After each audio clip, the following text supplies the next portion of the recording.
तुम भूल गए थे। और बच्चों ऐसे ही जब मैं नेक्स्ट बात कर रहा हूँ, तो जो नेक्स्ट पॉइंट होता है हमारा, जो एक तो हनी वाला हुआ कि अगर प्योर हनी है तो वो क्या हो जाएगी, जमेगी नहीं, जो डुप्लीकेट है वो जम जाएगी, यानी जिसके अंदर क्या है, शुगर। और कभी आप घी देखना, अगर आपको ये डिटरमाइन करना है कि ये घी असली है या नकली, मतलब असली नकली on the basis of impurity with refined, कि कभी उन्होंने रिफाइंड तो मिक्स नहीं कर दिया। जैसे अगर हम डालडा घी मिक्स करें थोड़ा सा पता चल जाता है, कुछ लोग क्या करते हैं, रिफाइंड मिक्स कर देते हैं देसी घी के अंदर। तो अब क्या होता है, जैसे गर्मियों के दिन में तो इतना पता नहीं चलता क्योंकि दोनों लिक्विड ही होते हैं। सर्दियों में आराम से पता चलता है। कैसे? सर्दी है तो सर्दी में जो आपका देसी घी है वो जमेगा ही नहीं, मतलब जो देसी घी है वो जमेगा, रिफाइंड नहीं जमेगा। यानी कि यार सिंपल, आप घी को फ्रिज में रखो, अगर घी पूरा का पूरा जम जाए तो इसका मतलब देसी घी है, अगर नहीं जम रहा तो इसका मतलब है कि इसके अंदर क्या है, रिफाइंड। इतना समझ आया? यानी कि जो इसका पहला मेथड रहेगा फिजिकल मेथड, अब हम इसको क्या कर दें, कूल कर दें भाई। जो फर्स्ट है इसका वो है कूलिंग, इसे हम बोलते हैं कूलिंग में। फिजिकल मेथड के अंदर आता है, जब हम कूलिंग कर दें तो जो क्लोरोफॉर्म है ये इसके अंदर क्या हो जाएगा, सोल्यूबल हो जाएगा। एक ये होता है। सेकंड मेथड की मैं बात करूं, सेकंड मेथड में आता है सोलवेंट एक्सचेंज।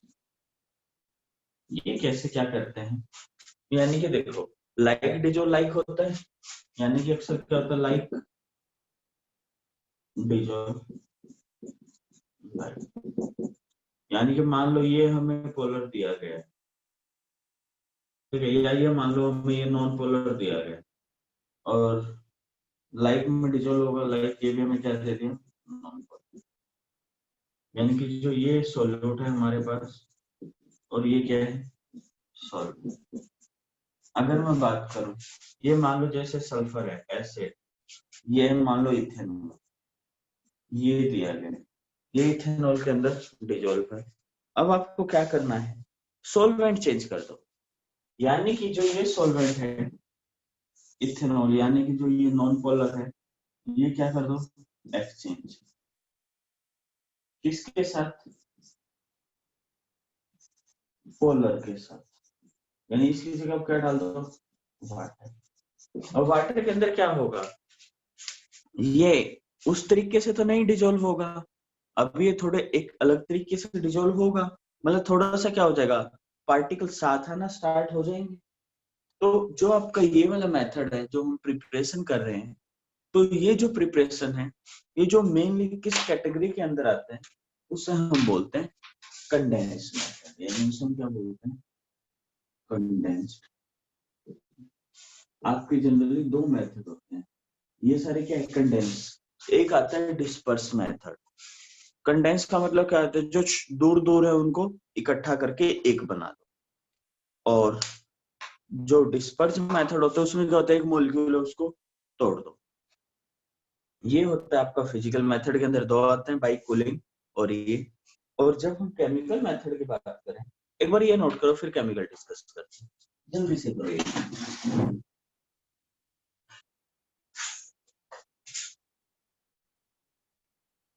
इसमें पॉइंट लिख लेना अपने आप की, कूलिंग करेंगे भाई, cool the chloroform with water, इस टाइप से। वैसे मैं आपको नोट सेंड कर दूंगा।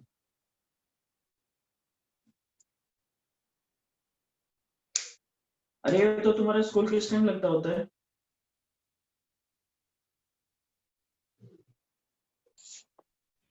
10 से 1 लगेगा सर। कितने? 10 से 1। 10 से 1 मतलब पहले तो टाइम अलग होता था, पहले भी यही था स्कूल का टाइम, या 9 था पहले? 9 था। अब 10 से 1 हो गया। कोई नहीं, मंडे को मैं तो आऊंगा ही नहीं, ट्यूसडे को देखते हैं जो टाइम होगा।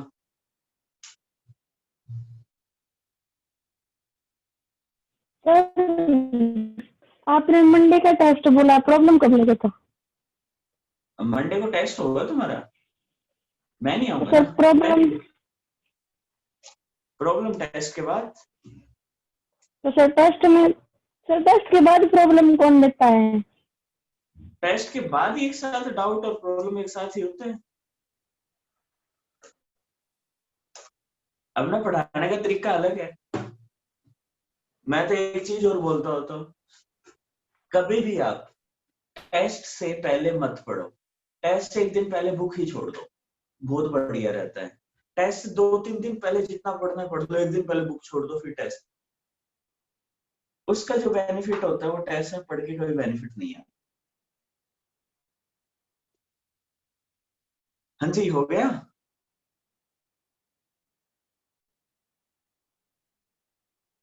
हो गया। चलो अब हम आ जाते हैं केमिकल प्रॉपर्टीज पे, ये केमिकल मेथड पे।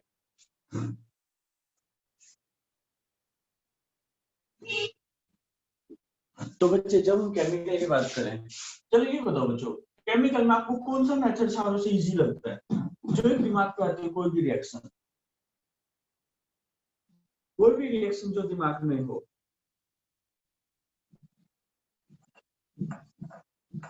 क्योंकि हमें रट्टे नहीं मारने, सिर्फ सोचना है। तो देखो केमिकल मेथड में अगर मैं बात करूं, एक सारों से पहला आता है ऑक्सीडेशन। अब याद रखो, हमें जो कोलोइडल सॉल्यूशन बनाना है वो गिने चुने हैं। अक्सर मैक्रो मॉलिक्यूल, मल्टी मॉलिक्यूलर ये पढ़ ही चुके हो। मल्टी मॉलिक्यूलर में तुम सल्फर पढ़ चुके हो। ठीक है, तो आपको ये देखना जो सल्फर सल्फर इस टाइप के, तो अभी हमें ऑक्सीडेशन करना है। ठीक है, तो अब हमें क्या करना पड़ेगा? ऑक्सीडेशन कौन करेगा? जिसके पास ऑलरेडी इलेक्ट्रॉन है। तो हम ऑक्सीडेशन किसकी करते हैं? H2S की ऑक्सीडेशन करते हैं। तो ऑक्सीडेशन करने के लिए हमें ऑक्सीडाइजिंग एजेंट भी चाहिए होगा। तो अब हम क्या करते हैं? ऑक्सीडाइजिंग एजेंट ले लेते हैं SO2। ऑक्सीडाइजिंग एजेंट क्या ले लेते हैं? SO2। तो ये क्या बना देगा? S प्लस सल्फर बना देगा। पहला मेथड तो ये हो गया ऑक्सीडेशन। सेकंड की बात करें, सेकंड हम बात कर लेते हैं रिडक्शन। पहला ऑक्सीडेशन हो गया, रिडक्शन की बात करें तो सिंपल है, हमें रिडक्शन करना है। अब देखो रिडक्शन किसका करना है? अब कुछ हमारे पास, जैसे एक चीज बताओ बच्चों, जैसे आपने वॉच वगैरह देखी होंगी। जैसे मान लो अगर किसी की शादी होती है तो लड़की वाले, खासकर लड़के वालों को कुछ एक वॉच वगैरह देते हैं जो गोल्डन कलर में होते हैं, उस टाइप में देखा हुआ होगा, जिसे कहते हैं ना सोने की वॉच, उस टाइप से। अब क्या वो प्योर सोने की होती है? No sir. नहीं होती। कहते हैं ना उसके ऊपर सोने का पानी चढ़ा दिया है। यानी कि जैसे क्या होता है, कुछ लोग क्या करते हैं, मान लो थोड़े से, मान लो लो बजट है जिनके पास, वो क्या करते हैं, मान लो किसी के पास गोल्ड देने को नहीं है और मार्केट में अपनी वो भी रखने है कि हमने गोल्ड दिया, उस टाइप से। तो उसका बेस्ट मेथड है वो क्या है? एक तो होता है कि आप क्या करो, पानी के अंदर उसको डिप कर दो या सोने का पानी चढ़ा दो। एक तो ये होता है। दूसरा क्या होता है, वो जो सोने का पानी चढ़ाते हैं, वो उसके लिए हमें क्या चाहिए? गोल्ड का सॉल्यूशन चाहिए। यानी कि गोल्ड पानी के अंदर सोल्यूबल हो। तो जो गोल्ड पानी के अंदर सोल्यूबल होता है उसी को हम बोलते हैं कोलोइडल सॉल्यूशन, जिसे हम गोल्ड सोल भी कहते हैं। अब हमें वही बनाना है। ठीक है, यानी कि अब हमें सोने का पानी बनाना है, तो ऑब्वियसली क्या करना पड़ेगा? गोल्ड का रिडक्शन करना पड़ेगा। अब गोल्ड है, ये तो हमें पता है गोल्ड रिएक्ट नहीं करता, बट कुछ केसेस हैं जहां गोल्ड रिएक्ट कर जाता है। जैसे अगर आपने एक्वा टाइप ये सुना, तो हम वही क्या लेते हैं, उसके वही कॉम्प्लेक्स लेते हैं, लाइक AuCl3। इसके अंदर हम किसको ऐड करते हैं? इसके अंदर हम ऐड कर देते हैं, इसका रिडक्शन करना है। This is SnCl2 stannous chloride. ये क्या करेगा? ये बना देगा, ये अपने इलेक्ट्रॉन, यानी कि इसको इलेक्ट्रॉन दे देगा और खुद इलेक्ट्रॉन का लॉस कर देगा। ये रिडक्शन हुआ। एक और वो आ जाता है बच्चे, सर डबल सर हाँ जी ये देख आज जो आपने बोलो। रिडक्शन वाले में रिएक्शन दिखी, इसके अंदर जो प्रोडक्ट के अंदर बन रहा है AU प्लस SnCl4 आएगा या फिर AlCl? ओह अच्छा, एसन आएगा बच्चों में ध्यान नहीं दिया। एसन आएगा, एसेंशियल फॉर स्टेनस क्लोराइड। ठीक है। अब जब हम बात करें नेक्स्ट, जब हम बात करें डबल डिस्प्लेस, ये डबल डिकम्पोजिशन, अब यानी कि हमें किसी को ब्रेक करना है, यानी कि हमने एक को लो तोड़ दो, दूसरा और उसको तोड़ दो। कहते हैं हम किसको तोड़े कि क्या बन जाए, एक कोलोइडल सॉल्यूशन बन जाए। तो अब हम क्या लेते हैं, एक लेते हैं आर्सेनिक। मुझे आर्सेनिक कौन से ग्रुप में आता है याद हो? याद, nitrogen, phosphorus, arsenic, antimony, bismuth. ठीक है, तो उसमें आता है। हम आर्सेनिक ऑक्साइड लेते हैं, कहते हैं इसका ऑक्साइड तोड़ दो, डबल डिकम्पोजिशन एक दूसरा भी तोड़ेंगे, कहते हैं ये ले लो इसको तोड़ दो। कहते हैं इसको तोड़ने से क्या बनेगा, कहते हैं जब इसको तोड़ेंगे तो ये जुड़ जाएगा प्लस में H2 ये बन गया, ये कोलोइडल सॉल्यूशन है। क्योंकि जहां आपको सल्फर सल्फर वाले मिले वो क्या होता है, डबल डिकम्पोजिशन। एक और होता है नेक्स्ट, उसे हम बोलते हैं हाइड्रोलिसिस। एक और रिएक्शन होती है वो होती है हाइड्रो। ये जो बच्चे, जब हम हाइड्रोलिसिस की बात करते हैं तो हाइड्रोलिसिस में क्या होता है, एक बहुत कॉमन है जो आपको लैब में भी करवाया जाता है। कहते हैं हमें FeCl3 ले लो, इसको पानी के अंदर डाल दो, तो ये बन जाएगा FeOH3, ये कोलोइडल सॉल्यूशन।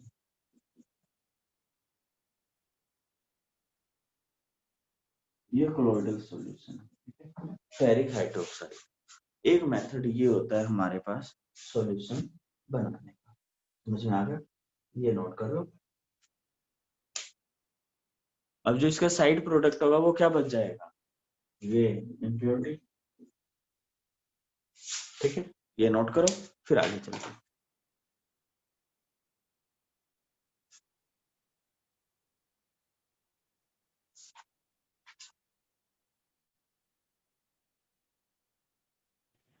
सर इनमें कोई लाइन वगैरह नहीं लिखनी क्या? नाम वगैरह कुछ नहीं, आपको वही लिखना है। अगर बात करूं ऑक्सीडेशन तो आप क्या लिखोगे, in this reaction of hydrogen sulphide with oxidizing agent like sulfur dioxide, it lost the electron of H2S2S, and this electron is gained by sulfur in SO2, then it's convert +4 to 0। ये आपको लिखना है। ये मैं आपको notes दे दूंगा, notes में चीजें होंगी आपको लिखी हुई लाइनें। आपको रिएक्शन पता चल गया तो इतनी लाइनें तो खुद से बना के लिख लोगे। ठीक है, जो जो हो रहा है भाई आपको लाइनों में लिखना है बस, और कुछ नहीं करना।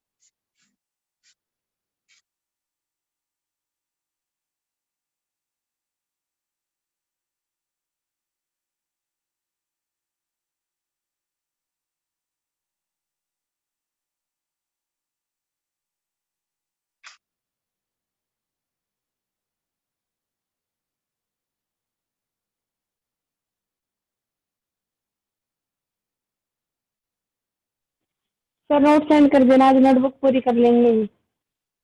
क्या कह रहे हो?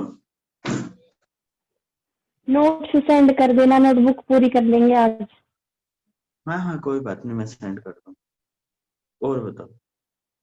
एक वीडियो सेंड की नहीं सर आपने अभी तक। बेटा, मैंने आपके उसमें लिंक सेंड किया हुआ ग्रुप में, उसमें सारी वीडियो अपलोड की हुई है मैंने। आपने क्या लिंक देखा, ग्रुप चेक किया? कल इवनिंग में मैंने सेंड किया था, आपने चेक किया हो तो देखना। चेक नहीं किया? No sir.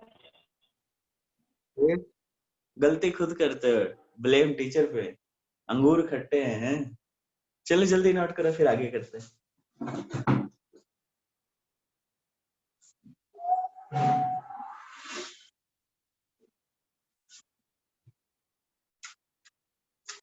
ये था आपका कंडेंस मेथड। सेकंड हम बात करते हैं डिस्पर्स मेथड। तो इतना का तो हो गया। अरे आज वो नहीं आई तुम्हारी बायो वाली तीसरी तिगड़ी, क्या नाम था उसका? निशा। आई तो अच्छा आई भी सर। है।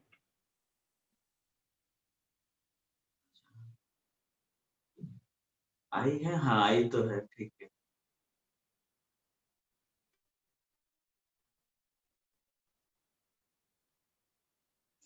चलो अब हम आगे डिस्कस करते हैं।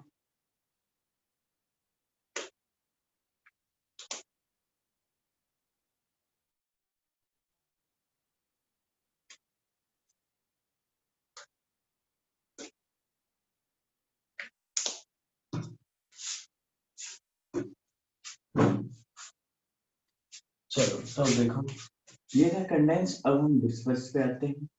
डिस देखो, कंडेंस का मतलब क्या था, हमें जोड़ने हैं अलग अलग से, ठीक है। जो यानी कि सिंगल पड़े हैं उनको जोड़ के कोलोइडल बना दो। अब जो अब हमें करना है वो हमें क्या करना है, जो इकट्ठे हुए पड़े हैं उसको तोड़ दो। अब ये है। तो बच्चे अब जो नेक्स्ट आता है वो आता है डिस्पर्जन मेथड।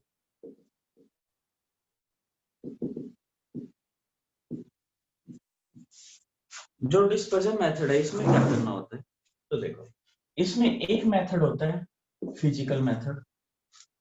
इसका जो फिजिकल मेथड होता है,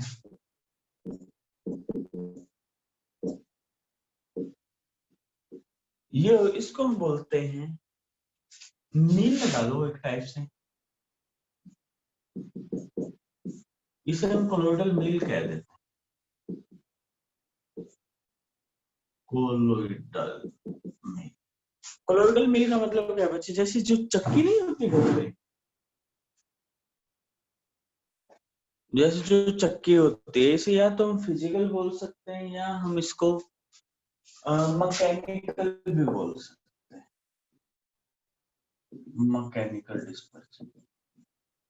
जैसे चक्की क्या काम करते हैं बच्चे, वेट है, वेट को पीसते हैं, कि ऐसे हम क्या करते हैं, बल्कि मॉलिक्यूल लेते हैं। एक मान लो हमने ये ले लिया, लाइक बल्कि मॉलिक्यूल, बल्कि मॉलिक्यूल। अब ये यहाँ पर हमने क्या डाल दी, कोलोइडल मीन। इसको क्या कर देगा, तोड़ देगा छोटे छोटे पार्टिकल में।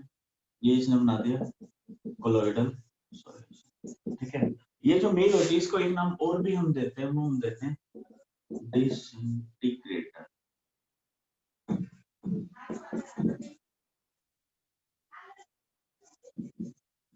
डिसइंटीग्रेटर इसको हम बुलाते हैं। ये होती है आपकी फिजिकल मेथड।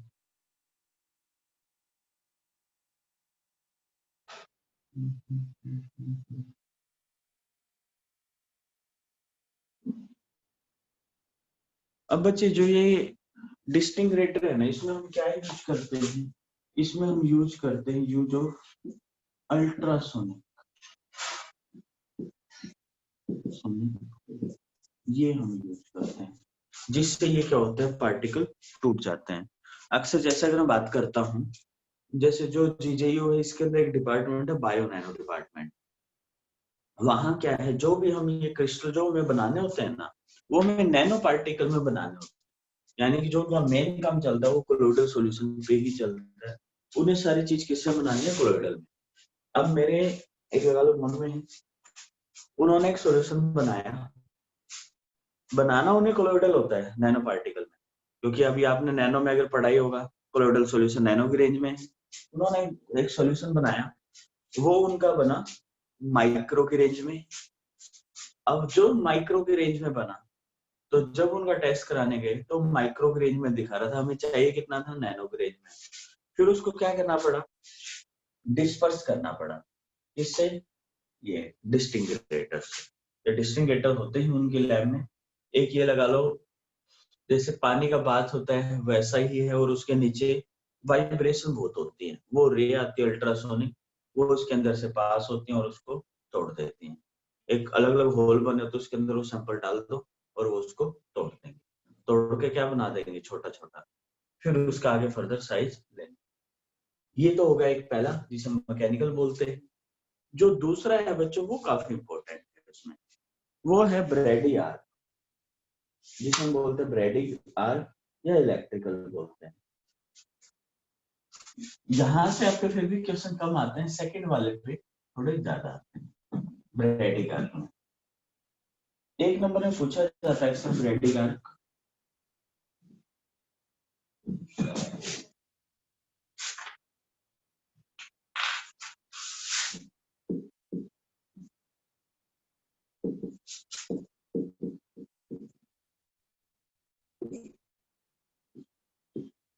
जो बच्चे ब्रेडी आर्क मेथड है, इसे हम इलेक्ट्रिकल डिस्पर्जन भी बोल सकते हैं, ठीक है, इसको हम इलेक्ट्रिकल डिस्पर्जन भी कहते हैं। इसमें अक्सर होता क्या है, इसकी जो बेस होता है इसमें दोनों काम होते हैं, यानी कि एक तो इसमें डिस्पर्जन भी होगा और दूसरा जो हमने फर्स्ट कैटेगरी जो डिस्कस की थी कंडेंसेशन, दोनों होंगे। यानी कि पहले हम इसमें क्या करते हैं, यानी कि इसमें दोनों स्टेप होते हैं। जो इसका स्टेप 1 होता है वो होता है डिस्पर्जन।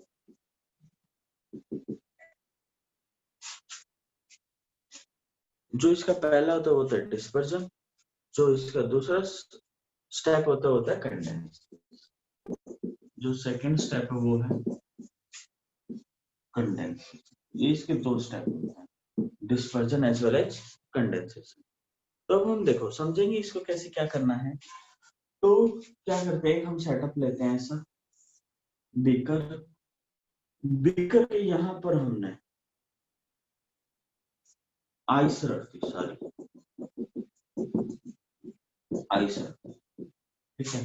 अब हमने क्या किया, एक रोड ले ली, यहाँ एक रोड ले ली, इस पे हमने क्या किया भाई, एक नेगेटिव और एक पॉजिटिव। यहाँ पर हमारे पास क्या है, गोल्ड सोल्यूशन, ठीक है। यहाँ पर हमारे पास क्या है, गोल्ड, ये मान लो गोल्ड। अब हम इसको हीट इलेक्ट्रिक दे रहे हैं, अब ये क्या करेगी, वाइब्रेट करेगी, यानी कि रोड क्या करेगी, वाइब्रेट, वाइब्रेट एंड अभी क्या करेंगी, जो यहाँ पे गोल्ड है, गोल्ड को क्या बना देंगी, वेपर। यानी कि जो यहाँ गोल्ड है, इस गोल्ड को पहले क्या बना देंगी, मैं यहाँ लिखता हूँ, गोल्ड को बना देंगे वेपर, पहला स्टेप। समझ में आया, गोल्ड को बना देंगे वेपर, पहला स्टेप, ये होगा स्टेप 1। अब सेकंड क्या, हमें तो कोलोइडल सॉल्यूशन बनाना था। अब गोल्ड यहाँ वेपर बनाकर गया, तो अब क्या होगा, उसको हम कंडेंस करते हैं। यानी कि अब जो वेपर है गोल्ड के, इसको हमने क्या कर दिया, कंडेंस। क्योंकि गोल्ड पूरा सॉलिड है, सॉलिड से क्या बना देगा, वेपर, वेपर को हमने कंडेंस करके पानी के अंदर डिसोल्व किया, कंडेंस कर दिया। अब ये कंडेंस करके अभी क्या बना देगा, गोल्ड सोल्ड, कंडेंस कर दिया तो इसने बना दिया गोल्ड। ये चीज होती है, पहला स्टेप 1, ये स्टेप सेकंड। इसलिए हम यहाँ आइस यूज करते हैं, इसे हम बोलते हैं ब्रेडिग आर्क मेथड। ये होता है ब्रेडिग आर्क मेथड, ये आपके एग्जाम में पूछा जाता है। और एक इसका एक मेथड और होता है तीसरा, वो तीसरा जो मेथड होता है बच्चों, पहले ये नोट करो फिर तीसरा डिस्कस करते हैं। ये नोट करो फटाफट, ब्रेडिग आर्क, फिर तीसरे पे चलते हैं।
करो बच्चों, करो।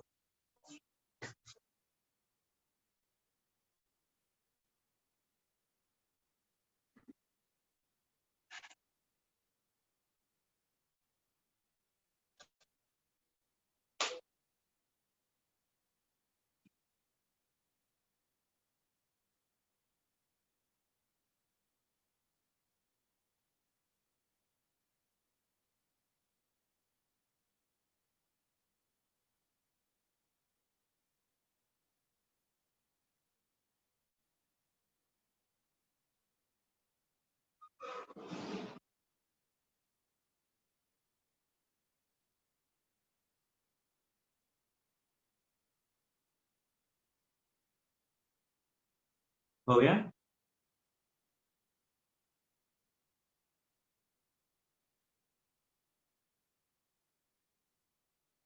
गुड।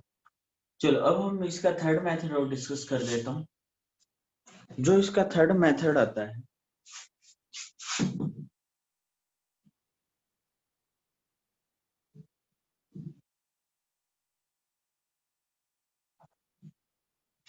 तो वो देखो,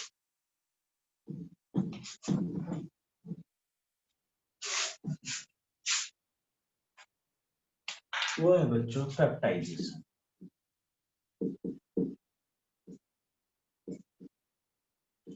जो पेप्टाइजेशन होता है ये क्या होता है? ये टर्म पूछी जाती है आपसे, ये भी एक नंबर में आ जाते हैं। पेप्टाइजेशन का मतलब होता है dissolution of the PPT into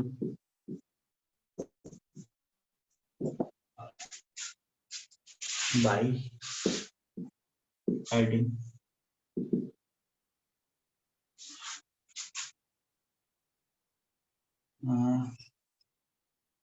favourable,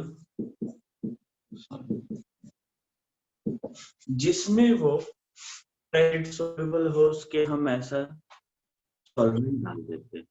यानी कि हम क्या करते हैं, जो हमारे पास सोल्यूबल चीजें थी उसको हम क्या कर देते हैं, यानी जो पीपीटी थी उसको हम क्या कर देते हैं, सोल्यूबल कर देते हैं बाई सॉल्वेंट डाल के। यानी कि हमने प्रेसिपिटेट सॉलिड को क्या कर दिया, डिजोल्व करके क्या बना दिया, यानी कि हमने उसको डिजोल्व करके लिक्विड बना दिया दोबारा से सॉल्यूशन। ये होता है तीसरा पेप्टाइजेशन। ये नोट कर लो, इतना ही है। कल आप क्या करोगे बच्चों?